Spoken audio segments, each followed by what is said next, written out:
Welcome to the podcast of Arturo and Sylvia Escobar, a couple married for over 40 years and proud parents of 6 children who have dedicated their lives to serving and training families in the Illinois area. As realtors, their mission is not only to help you find your dream home or invest in real estate, but also to provide fresh and practical information that benefits our community.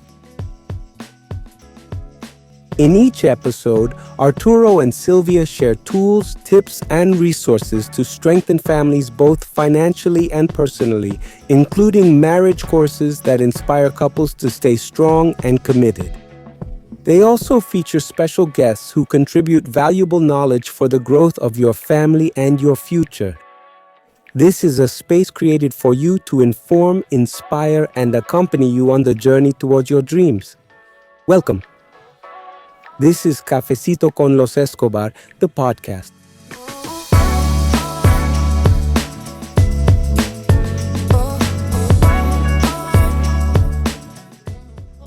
Welcome back to Cafecito con los Escobar.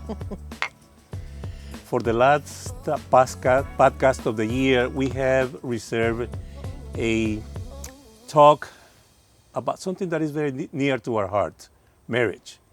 And we are going to use our own marriage, our own story. And our desire is that once this reach out to you, will help you see. If you need some encouragement, some hope, will help you see that God is good and He can help us through our differences. Mm-hmm. So I would say that a good place for us to start would be at the very beginning. So when Arturo and I decided to get married, one of the interesting things about it is that we had no training, right? We Absolutely no training. It's interesting to us that we're real estate agents, right? And to get our license for real estate, we had to take weeks of classes and then take an exam. And then after we got that exam, we had to take a state exam and a national exam to make sure that we know what we're getting ourselves into. And when we got married, we had a 30-minute appointment with the officiant, and we were late. So about 15 minutes late. So we ended up having, 15 minutes of counseling? Yes. And it was mostly just the logistics of what was going to happen on the wedding day. So we got no training. And I think one of the things that what really got us to a bad start were expectations. Yes. So if I think back to what my expectations were, I really was thinking that everything would be perfect, that we would just get along great, that we would do everything half and half, like we would do 50-50 was my thought, right? And so you would do half of the chores, I would do half of the chores. You would make half of the money, I would make half of the money. We would both raise our kids together. And so it was just this fantasy, this idea in my head that everything was going to be perfect. What about you? What were your expectations? Almost like yours. Almost like no, mine. Absolutely not. My expectations were like kind of men expectations. I expected you to go to work, come back home and cook and clean and take care of the kids, put them to bed and everything. And I guess I wanted to be served. And soon I realized that it wasn't working. So that was what got us into our situation, trouble, because really we didn't know what to expect. We didn't know. I didn't have a servant heart. I didn't realize that you needed things and I needed things, and we were there to help each other. Yeah, and I think that's one of the things that is such a disappointment, right? When marriages start out, that we don't. We get disappointed about the expectations that we had, and things turn out to be very different from what we expected. And Yes. we start to build resentment, we start to build hurt, and it's very real, but we don't always know what to do with that, right? And so I think one of the things was that was that we started to feel this resentment toward each other because we weren't meeting each other's expectations. And fear kicks in, and questionings. Did I marry the wrong person? Is this going to work? What's going to happen with our two kids that we had at that point? Yeah. And it's a very unstable situation, in which in one we are trying to make it, but really don't know where to go. Don't know And what so to much do. fear, right? To fear that, like you were saying, did I marry the wrong person? And also the fear of, am I wasting my time? Because as your time progresses and you're not seeing any changes in the relationship, you start to wonder whether or not you should be staying in the relationship, Yes. which is where we were, right? We considered that maybe this was the end, that we had to get a divorce, Yeah. right? So. And then what happened? What we've been married for 40 years. What happened? What changed? Yeah. I think one of the things that changed, we got to the point where we thought, okay, we cannot do this on our own. I think we had some conversations. I remember having some conversations where we said, which direction do we want to go? Do we want to bail? Do we want to leave? Or do we want to look for help? Right? And I think that was the turning point for us. Realizing that we couldn't do it on our own and we needed help. Yes, exactly. Okay. What happened then? So if I remember, there's a lot of parts to the story, right? But I think one of the main things was when you met a pastor. Do you remember that? Yes, I remember meeting a nice guy that we ended up being friends with them, and they became our mentors. I remember walking into their church. And this was like a year after you had been going, because Yes. you kept inviting me and I said, no, I don't want to go. I don't want to do that. And I remember I walked into the church. It was a Thanksgiving.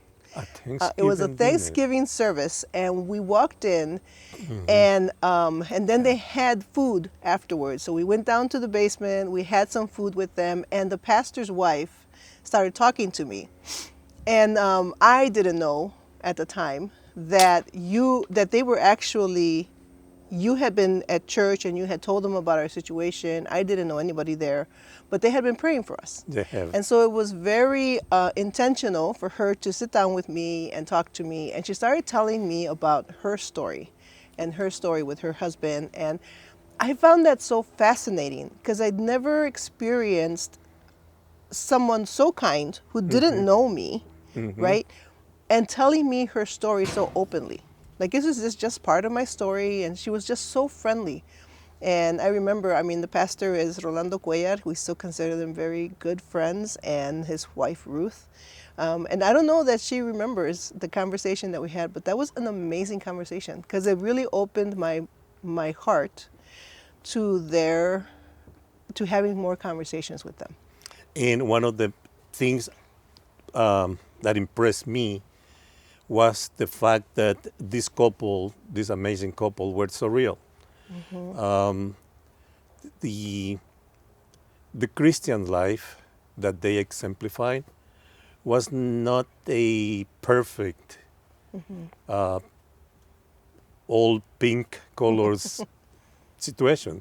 They did experience troubles and situations in life, but they knew how to handle it. Something that we lacked. Yes. That knowledge of communicating and solving problems and getting to a conclusion that benefited both of us, we lacked. And through them, through their mentorship and through going to the church. We started taking marriage classes there. Yes. And they started giving us tools that we could use when we were having conversations. And it sounds really clean cut, right, when we talk about it. But actually, it took a while. We were 5 years into our marriage then when we started going to the church. Yes. And we started taking the marriage classes. And sometimes we would be arguing on the way to class, right? But we would still go because we were committed to giving this a try. And so then we would come back with tools. We would try to use some of the tools. Sometimes they worked, sometimes they didn't. But as we continued to really focus on applying what we were learning. We were learning things at church during the message. We were reading our Bibles. We were praying. We were going to these marriage classes. And those things started to help us. And we could see then, like maybe, a few months later, a year later, we could see the transformation that was happening in our relationship. I know. I listened to a pastor that says that even if you're not a Christ follower, but if you apply uh, Christian principles to your life will get better. You will benefit, even if you don't follow Christ.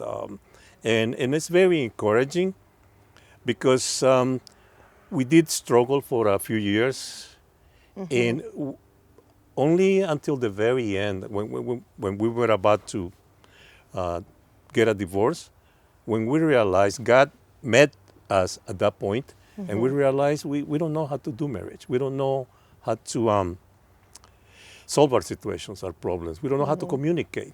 And those tools, like you were saying, and seeing those tools through mentorship really help us to start thinking that this could work, and we started applying some things, and it did work. Yeah. Well, one of the interesting results about that is that we had two kids, right?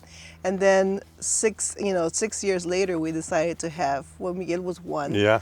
And then 6 years later, we decided to have another kid. And then after that, 2 years later, we had another one. 2 years later, we had another one. 3 years later, and we have 6 kids. And I think one of the most beautiful things for us is to see the last 4 kids are wouldn't have existed Yes. if we would have gotten divorced after our first 2. And that is always such a feeling of gratitude, Practical reminder. a practical reminder of what God has done in our lives. And I think that's one of the things that it's such an easy mark. It's such an easy before and after. Yes. Right? But I think also our kids, I mean, we're not perfect. So of course we made tons of mistakes with our kids as we were raising them. Parenting has been like the biggest tool that God Yes. has used to instill in us all kinds of lessons. So like, Humility. humility, the need to pray and seek for God's guidance and wisdom. We've made plenty of mistakes, apologizing, learning how to ask for forgiveness, learning how to forgive. Those are all things that we've learned through family, right? Yes. With each other, with our kids, and that's been such a long, beautiful, difficult, process, Yes. right? So, And that we can't emphasize enough the fact that this has been a process. You don't become who you are. You don't solve your problems in one talk, in one reading a book or reading the Bible. You have to be continuously remembering and applying what you learn, and that's something that church gave us, is accountability. The fact that after that we started coaching couples for 20 years, we've done that, yeah. and counseling, doing premarital Counseling. for couples. We only have 15 minutes. We now teach 5 classes of Yes. 1.5 hours Yeah. each before they get married. And through all of that, keeping us, the church, our mentors kept us accountable and kept us going in the difficult times, because like you said, what's one step forward and how many back? 2 steps forward, 1 step back. That's something like Yeah. that. So, Yeah. but through that, having people that lift you up and having God to remind you and to forgive you and Yeah. fill you with His grace and love is the amazing process that we went through. It's not easy, but with God's help, we can do it. And with God's help, we have done it up to now. Yeah, I think the last 40 years, I think right now where I am as far as our relationship, and one of the things that really is solidified in my head is the commands that Jesus gave He said, love God with all your heart, mind, soul, and strength, and love your neighbor as yourself. What a simple but not easy concept, right? That you would that you are my closest neighbor, that I am your closest neighbor, and that loving you the way I love myself would do amazing things in our relationship. And as we walk together, learning that and improving on that and remembering that is such a constant process, right? But you see the fruit of that, like, and of course, there are situations in couples. Somebody might be listening who is going through an abusive relationship, and that is a different thing, Dora. and that requires Yes. some other steps. But we're talking about like the average couple who, has expectations that haven't been met, things that they've done that have hurt each other, but where there's no power dynamic or anything like that. So going back to loving your neighbor as you love yourself, what an amazing, simple, not easy concept of treating your spouse, right? That treat you the way I want to be treated. Though I've heard and I've tried to kind of match that as well, and that is treat others the way God has treated you, which is a level up, Oh, yeah. a level up. But yeah, that's been a really And that amazing is concept. the amazing heart of the gospel. Helping, serving, forgiving, and repenting, forgiving, and moving on is the gospel. It's what Jesus came to do, to rescue, to save the lost, and to give you love and compassion so that you won't drown in guilt and blame or other situations that you go through after you fight or after you divorce or after bad things happen. Yeah. So forgiveness is an amazing thing, something that we have applied and in our relationship, and it has worked because again, we're not perfect. We still make mistakes. We still come short sometimes, but applying those principles has been a salvation for us, and it's been a way to have a successful marriage and a successful relationship. Yeah, and a very fulfilling and happy relationship. Yes. Not without its trials and not without its pains, because even there's all external things that happen in our lives, right? But the unity, the togetherness, the awareness that we're in it together. Because it's not about just staying together for the sake of staying together. It's about enjoying life together and being together. And I think, as you were saying, so we have been teaching classes for a very long time, right? And we have been asked to give a series of classes.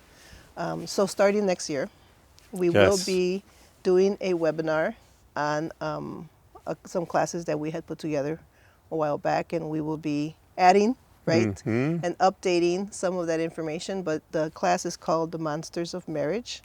We will be starting it once a week in January, and the information will be available below. Right. Some more planning still have we have to do, but it is on the making, and it's our hope that it benefits, it helps people that are in the same situation or similar situation that we were. Yeah. And we do it because we love and we know the benefit of being in a stable relationship. Marriage is a relationship above all relationships that fulfill you or destroy you. So if we could help some people that are in the breaking point situation, it's our heart, and we will do it. And Yeah, and not even sometimes in the breaking point, but because we're always learning. I mean, we still take classes. yes, we still take classes. And we still read books. And of course, the Bible being our main source of wisdom and knowledge. But we still learn. And so even people who don't want to, there's this concept of changing your oil, right? You can change your oil whenever it has to be changed, or you can wait till your car breaks down and then you have to change everything. So this idea of maintenance instead of having to restore things Yes. is such a great concept. But it's difficult sometimes with marriage because people don't always see the urgency in having going to classes and learning more about building their relationship. And there is another point with going to classes and is that it stops us. I remember sometimes we thought about it, but first of all, we didn't have the information. Second, it feels bad to go and share your dirty laundry to other people. But really, if you do it with the right people, if you can and apply those principles, it will work. There is no way it will work, and it will make your life much, much better as a couple, as a family, and as a member of a society. So, if you would like to join us, look at the link below and you can register for those classes that we're going to start in January. We will also in January have a class that will be about living from your rents, going back to the real estate that we do as our business. We also know that part of being family and part of growing as a family is being able to provide for your family and being able to dream for your family. So one of those things is how do you create passive income with owning properties? And we've been having that ongoing conversation on our webinars. So we will have that there as well. That will also be happening in January. Yep. And so thank you for joining us.